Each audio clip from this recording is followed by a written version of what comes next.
Hello guys, welcome to our YouTube channel English Urdu tutorial. मैं आज की इस वीडियो में class 10 model activity task life science को सॉल्व करने वाला हूं, जो अक्टूबर के महीने में दिया गया है। तो चलिए वीडियो को स्टार्ट करते हैं।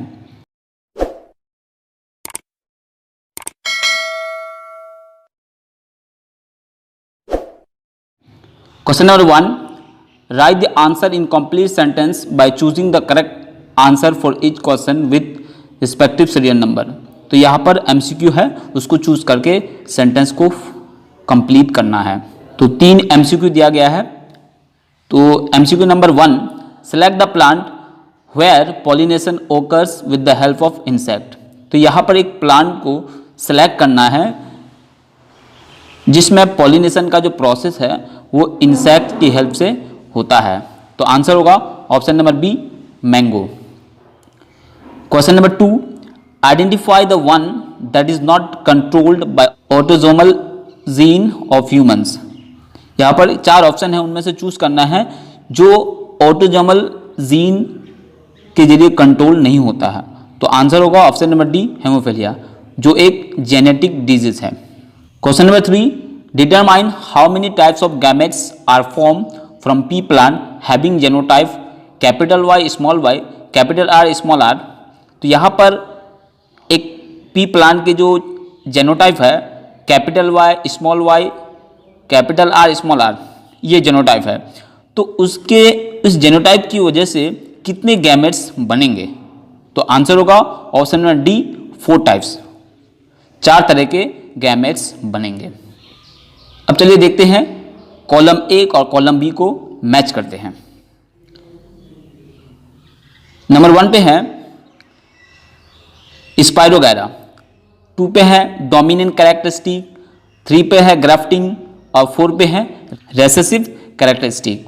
ठीक है, तो यहाँ पर कॉलम बी के साथ मैच करना है और यहाँ पर कॉलम बी में जो दिया गया है एक एक्स्ट्रा दिया गया है। तो सबसे पहले देखते हैं कि 1 नंबर जो स्पाइरोगैरा है वो किस में होगा। तो 1 नंबर है स्पाइरोगैरा, ये होगा फ्रेगमेंटेशन। उसके बाद नंबर 2 है डोमिनेंट कैरेक्टरिस्टिक, ये होगा C number purple coloured flowers of pea. उसका नंबर 3 है ग्राफ्टिंग, ये होगा option number A, stock and scion. और नंबर 4 होगा रेसेसिव कैरेक्टरिस्टिक, ये होगा ई नंबर पे, रिंकल्ड सीड्स ऑफ पी। ठीक है, तो ये हो गया क्वेश्चन नंबर 2। अब चलते हैं क्वेश्चन नंबर 3 में। क्वेश्चन नंबर 3 है आंसर इन 2 and 3 सेंटेंसेस। तो यहाँ पर आंसर करना है क्वेश्चन का 2 या 3 सेंटेंस में। तो चलिए क्वेश्चन नंबर 1 को देखते हैं। 3.1, mention 1 advantage and 1 disadvantage of cross pollination. तो क्रॉस पॉलिनेशन के एक एडवांटेज लिखना है और एक डिसएडवांटेज लिखना है। तो आंसर होगा एडवांटेज ऑफ क्रॉस पॉलिनेशन, इस अमल की मदद से गैर जिनसी पौधे दोबारा पैदा कर सकते हैं। डिसएडवांटेज ऑफ क्रॉस पॉलिनेशन, इस अमल से फूलों के जरदाने बड़ी मिकदार में बर्बाद हो जाते हैं। तो ये हो गया क्वेश्चन नंबर 3 के 1 नंबर। क्वेश्चन नंबर 2 है explain how artificial vegetative propagation is done through cutting. तो कटिंग के जरिए आर्टिफिशियल वेजिटेटिव प्रोपागेशन कैसे होता है, एक्सप्लेन करना है। कटिंग, तो कटिंग को उर्दू में कलम लगाना कहते हैं। ये सबसे आम तरीका है, मतलब ये आर्टिफिशियल वेजिटेटिव प्रोपागेशन के सबसे आम तरीका है।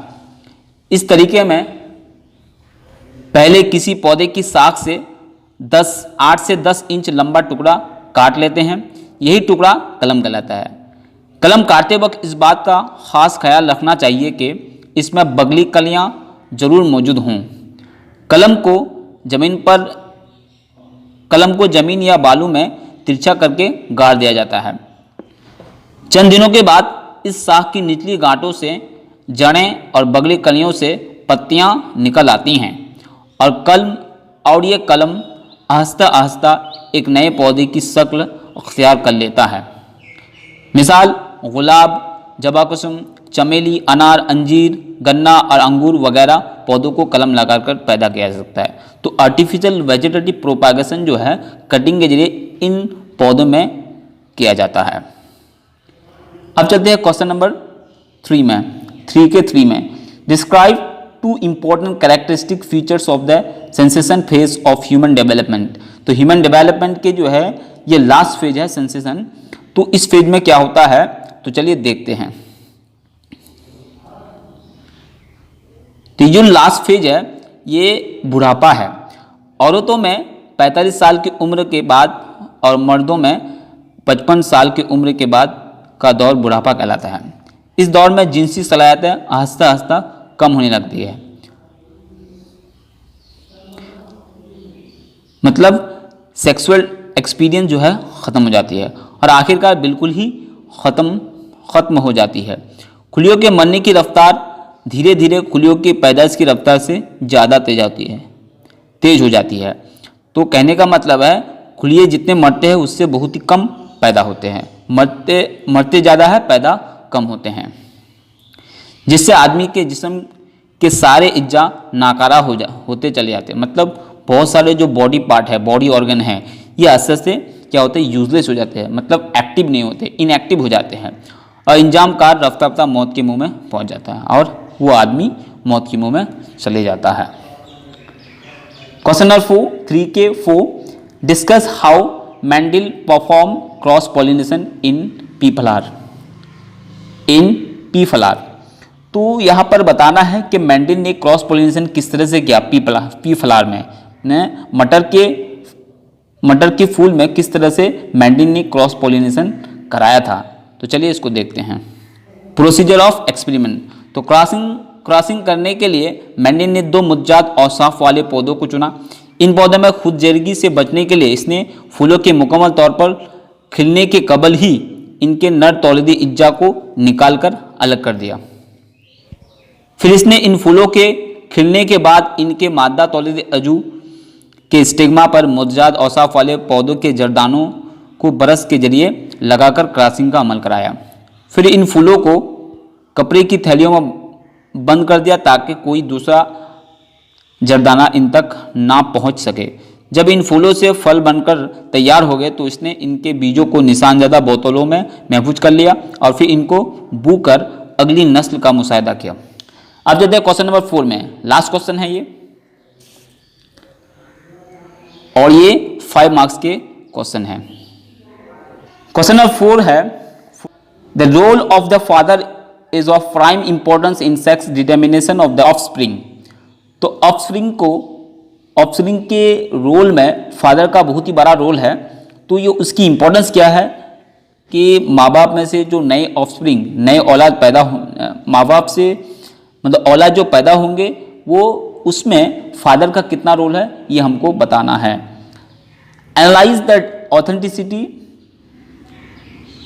Of the statement with the help of cross की हेल्प से उसको दिखाना है। Frequent blood transfusions are needed in thalassemia. Discuss the problems that can arise from frequent blood transfusions. तो और एक इसमें क्वेश्चन कनेक्टेड है, क्या है कि एक थैलासीमिया ये डिजीज है, जेनेटिक डिजीज है। तो इस डिजीज में क्या होता है, खून की कमी हो जाती है, तो बार बार ब्लड ट्रांसफ्यूजन किया जाता है जिसकी वजह से बहुत सारे प्रॉब्लम हो जाती है, तो वो लिखना है। तो सबसे पहले जो पहला क्वेश्चन है, the role of the father is of prime importance in sex determination of the offspring, इसको एनालाइज करना है। तो ये है क्रॉस के ये दिखा गया, देखिए फादर में जो क्रोमोसोम्स होते हैं XY और मदर में जो होते हैं XX, ठीक है, और 44 सब में बराबर होते हैं, 44 प्लस XY 44 प्लस XX होगा, ठीक है। यहाँ पर देखिए सन में किस तरह से होता है और डॉटर में किस तरह से होता है। तो अब देखते हैं इसको। औरतों में 2 X क्रोमोसोम होते हैं जबकि मर्दों में एक X और एक Y क्रोमोसोम पाए जाते हैं। दरअसल किसी इंसान का औरत या मर्द होना महज इन सेक्स क्रोमोसोम की बुनियाद पर ही होता है। किसी एम्ब्रियो की खुलियों में अगर दोनों क्रोमोसोम्स XX हो तो वह एम्ब्रियो लड़की की साख तय करता है। अगर किसी एम्ब्रियो में एक X और दूसरा Y क्रोमोसोम हो तो एम्ब्रियो लड़के की साख तैयार करता है। इंसानी मादा औरत होमोगैमेटिक होता है क्योंकि दोनों ही X होते हैं इसलिए, और इसमें एक ही तरह के तौलीदी खुलिये ओवियम पैदा होते हैं। हर ओवम में 22 ऑटोसोम और 1 एक्स क्रोमोसोम होते हैं, जबकि इंसानी नर मतलब मर्द जो होते हैं वो हेट्रोगैमेटिक, क्योंकि दोनों ही क्रोमोसोम उसका क्या है, अलग अलग है, एक एक्स है और एक वाई है। और 2 तरह के तौलीदी खुलिया पैदा करते हैं, एक में 22 ऑटोसोम्स और 1 एक्स क्रोमोसोम होता है और दूसरे में 22 ऑटोसोम और 1 वाई क्रोमोसोम होता है। जरखेजी के दौरान अगर मादा का ओवियम किसी ऐसे स्पर्म से मिलता है जिसमें एक्स क्रोमोसोम हो तो नतीजा में बनने वाला जायगोट मादा लड़की की सूरत तरक्की पाता है। अगर मादा का ओवम किसी ऐसे स्पर्म से जरखेज हुआ जिसमें वाई क्रोमोसोम हो तो नतीजा में पैदा होने वाला जायगोट नर लड़के की सूरत में तरक्की पाता है, क्योंकि वाई क्रोमोसोम नर पैदा करने का जिम्मेदार होता है। यहाँ ये बात खास तौर पर याद रखने की है कि लड़के या लड़के की पैदाइश का जिम्मेदार हमेशा बाप होता है, क्योंकि इसी के स्पर्म में वाई क्रोमोसोम मौजूद होता है। औरत को लड़की की पैदाइश का जिम्मेदार ठहराना बिल्कुल ही बेबुनियाद और लघु है। तो इसमें एक क्वेश्चन कनेक्टेड है, वो क्या है, frequent blood transfusion are needed in thalassemia, discuss the problem that can arise from frequent blood transfusion। तो थैलेसीमिया जो बीमारी है इसमें खून की बहुत ही ज़्यादा कमी हो जाती है, तो इस कमी को पूरा करने के लिए ब्लड ट्रांसफ्यूजन किया जाता है, मतलब खून चढ़ाया जाता है। तो बार बार खून चढ़ाने की वजह से बहुत सारे प्रॉब्लम हो जाती है बॉडी में। तो क्या प्रॉब्लम है, सबसे एक बड़ी प्रॉब्लम है, देखिए यहाँ पर उस बड़ी प्रॉब्लम का नाम है आयरन ओवरलोड, मतलब आयरन खून में बहुत ही ज़्यादा हो जाता है।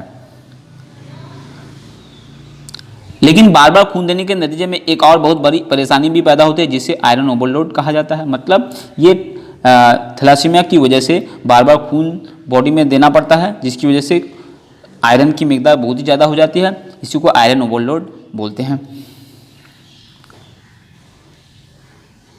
दरअसल थैलेसीमिया के मरीज को बार बार खून की मुंतकिली मतलब ब्लड ट्रांसफ्यूजन की जरूरत पड़ती है, जिसकी वजह से इसके जिस्म में आयरन की ज़रूरत से ज़्यादा मिकदार जमा हो जाती है, जितनी चाहिए आयरन बहुत ही ज़्यादा हो जाती है। इंसानी जिस्म में आयरन को बाहर निकालने का कोई फाल तरीका मौजूद नहीं है, इसलिए ये ज़रूरत से ज़्यादा आयरन जिस्म के अज्जा में ही जमा होता रहता है और नतीजे में कई ख़तरनाक बीमारियाँ जैसे liver cirrhosis, liver cancer, heart failure, diabetes, osteoarthritis, osteoporosis और हाइपोथायरॉयडिज्म वगैरह पैदा हो जाती है और मरीज मौत के मुंह में पहुंच जाता है। तो ये हो गया क्वेश्चन नंबर 4 के 1 नंबर। 2 क्वेश्चन यहाँ पर जुड़ा हुआ है, तो दोनों क्वेश्चन को मैंने आप लोगों को यहाँ पर बताया। तो मैंने यहाँ पर model activity task class 10 life science को बताया जो अक्टूबर के महीने में दिया गया है। तो इसमें सारा मैं सॉल्व करके दिखाया। तो अगर इसमें किसी समझने में कोई प्रॉब्लम हो तो कमेंट करके जरूर बताइए। अगर आप लोग सितंबर के महीने का देखना चाहते हैं तो वो भी मैंने बहुत सारा बना दिया है, तो आप लोग देख सकते हैं प्लेलिस्ट में जाकर के। तो और भी अगर कोई 10 के या फिर क्लास 9 के कोई भी मॉडल एक्टिविटी टास्क अभी भी सॉल्व करना बाकी है तो कमेंट करके जरूर बताइए। जिस कमेंट में मैक्सिमम नंबर ऑफ लाइक्स आएंगे उस पर हम लोग वीडियो बनाने की कोशिश करेंगे। So thank you for watching, thank you for listening, have a nice day.